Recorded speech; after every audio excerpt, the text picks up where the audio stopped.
শুকুর গুজার বান্দা হও রে দুনিয়ায়,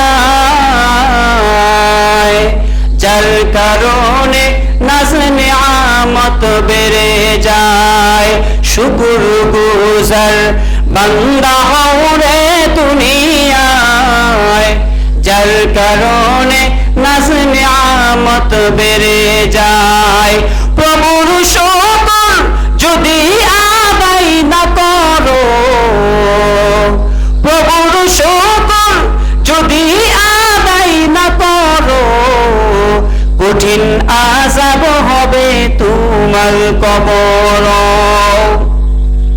এজন্য সব সময় আল্লাহ রাব্বুল আলামিনের শুকরিয়া আদায় করতে হবে। এবং আজকের এই মাহফিল হচ্ছে আমাদের সবচেয়ে বড় আল্লাহ পাকের নিয়ামত, ঠিক কিনা বলেন? এজন্য আমার বন্ধুগণ, আপনারা জানেন এই এখন সমস্ত মানুষগুলো কোথায়? বাজারের মধ্যে বসা, ঠিক কিনা? বাজারের মধ্যে একটা দোকান এমন আছে যেই দোকানে মানুষ সব চাইতে কম। বলেন তো দোকানটার নাম কি? একটা দোকান এমন আছে যেই দোকানে ভিড় সব চাইতে কম হয়, মানুষ সব চাইতে কম হয়।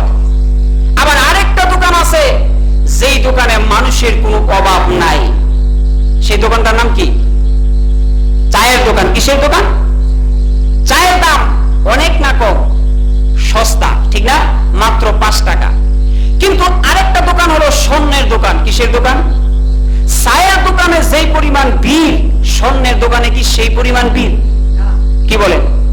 চায়ের দোকানের অবস্থা কেমন? নিচে তার তোলা নাই, বেড়া নাই, বিড়িখোর, এই খোর, সেই খোর, সব খোর। বাংলাদেশের জাতীয় সংসদ ভবন হলো চা স্টোর, ঠিক না?